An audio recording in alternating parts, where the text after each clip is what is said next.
Hello friends, Umiya ફૂડમાં તમારું સ્વાગત છે। તો આજે આપણે બનાવીશું તીખા ગાંઠિયા। તો તીખા ગાંઠિયામાં મેં 500 ગ્રામ બેસનના બનાવવાની છું, તે પ્રમાણે આપણે પાણી બનાવીશું। તો મેં અહીંયા 1 કપ પાણી લીધું છે ને એમાં મેં 1/4 કપ જેટલા ખાવાના સોડા લીધા છે। એમાં 1/4 કપ આપણે તેલ એડ કરીશું અને સ્વાદ પ્રમાણે આપણે મીઠું એડ કરીશું। હવે આને આપણે સરસ મિક્સ કરી લઈશું। આ રીતે એમાં મીઠું અને સોડા તેલ બધું પાણીમાં એકદમ સરસ મિક્સ થાય ત્યાં સુધી આપણે મિક્સ કરી લઈશું। તો સરસ મિક્સ થઈ ગઈ છે। હવે એમાં આપણે 2 ચમચી લીંબુનો રસ એડ કરીશું। તો મેં અડધું લીંબુ લીધું છે, એનો રસ કાઢી લીધો છે। હવે એને આપણે મિક્સ કરી લઈશું। હવે આપણે આનાથી આપણા તીખા ગાંઠિયાનો લોટ બાંધીશું। તો મેં અહીંયા 500 ગ્રામ બેસન લીધું છે, એમાં મેં અહીંયા 1 ચમચી જેટલો અજમો લીધો છે, એને આપણે આ રીતે ક્રશ કરીને એડ કરી દઈશું। પછી એમાં આપણે 1 ચમચી જેટલા કાળા મરીનો પાવડર એડ કરીશું।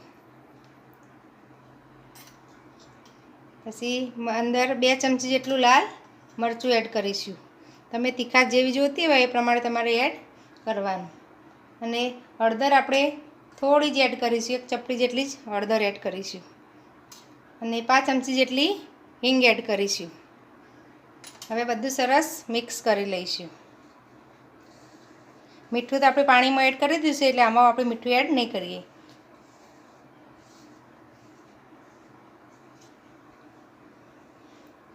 હવે આપણે થોડું પાણી એડ કરી આનો લોટ તૈયાર કરીશું। આ રીતે આપણે થોડું પાણી એડ કરીને લોટ તૈયાર કરીશું। તો આ રીતનો આપણે જે પાણી બનાવેલું એનાથી આ રીતનો આપણો લોટ તૈયાર થઈ જશે। તમે બીજું પાણી ઉમેરવાની જરૂર પણ ખાસ નહીં પડે। હવે આપણે થોડું તેલ લઈ અને એને આપણે સરસ મસળી લઈશું। આ લોટ થોડો સ્ટીકી હોય છે, એટલે તમારે ભેગો કરતા તાવેતાની કે ધારવાળા વસ્તુથી બધો લૂસીને લઈ લેવાનું। પછી હાથ સાફ કરી અને પછી કરશો ને તો પછી નહીં ચીપકે। તો આ રીતે આપણે મસળી લઈશું।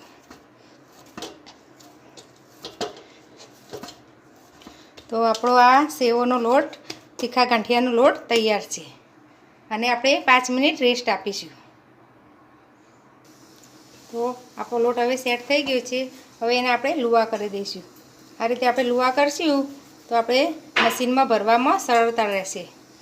તો આ રીતે આપણે રોલ બનાવી અને રાખીશું।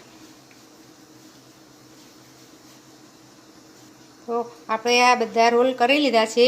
હવે આપણે આ મશીન લીધું છે, એને આપણે ગ્રીસ કરી લઈશું। સરસ ગ્રીસ કરીશું એટલે આપણે લોટ વધારે અંદર ચીપકે નહીં।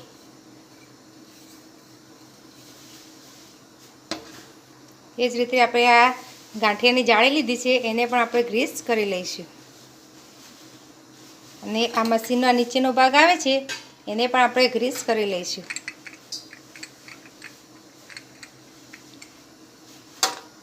હવે આપણે આ સંચામાં લોટ એડ કરી દઈશું।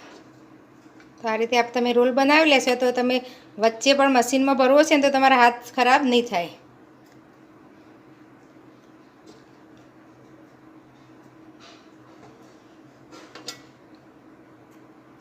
હવે એને બંધ કરી દઈશું।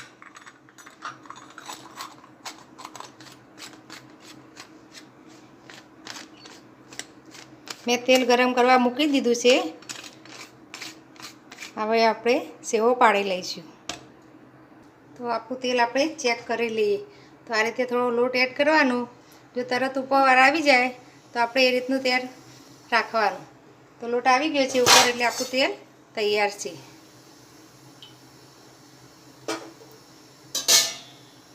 આપણે સેવ નાખીએ એટલે થોડો સ્લો ગેસ કરી દેવાનો, એટલે આપણે હાથ દાજે નહીં વરાળથી।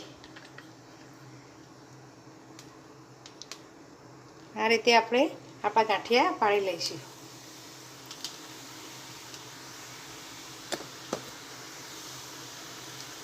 પછી અવળો ઓટો ફેરવી અને આ રીતે સરીથી આપણે તેલવાળી સરી કરી અને કટ કરી લેવાનું.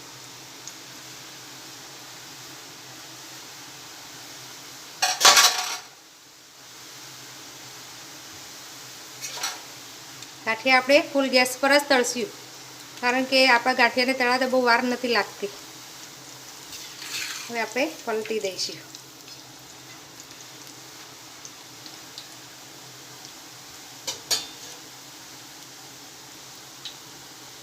તો જે આ બબલ્સ આવે છે એ બબલ્સ ઓછા થઈ જાય એટલે આપણા ગાંઠિયા તળાઈ જશે. તો તમે જોઈ શકો છો આ બબલ્સ ઓછા થઈ ગયા છે એટલે આપણા ગાંઠિયા તળાઈ ગયા છે. હવે આપણે એને એક પ્લેટમાં લઈ લઈશું. આ રીતે આપણે બધા ગાંઠિયા બનાવી લઈશું. તો મેં આ બધી સેવો તળી લીધી છે. તમે જોઈ શકો છો 500 ગ્રામ બેસનમાંથી આપણે એક આ ટોકર ભરા એટલી આપણી સેવો તૈયાર થઈ છે. મેં અડધી આ રીતની જાડી ગાંઠિયા બનાવે છે અને અડધા આપણે આ રીતના પતલા ગાંઠિયા બનાવે છે. તો બહારના બજાર કરતાં પણ સસ્તા અને હાઇજેનિક એવા આપણા તીખા ગાંઠિયા તૈયાર છે. અને એરટાઈટ ડબ્બામાં ભરી તમે 15થી 20 દિવસ સુધી તમે એને સ્ટોર કરી શકો છો. તો જો તમને મારી આ ગાંઠિયાની રેસીપી ગમી હોય તો મારા વિડીયોને લાઇક, શેર અને મારી ચેનલને સબસ્ક્રાઈબ જરૂર કરજો. ફરી મળીશું આવા અવનવા વિડીયો સાથે. ધન્યવાદ.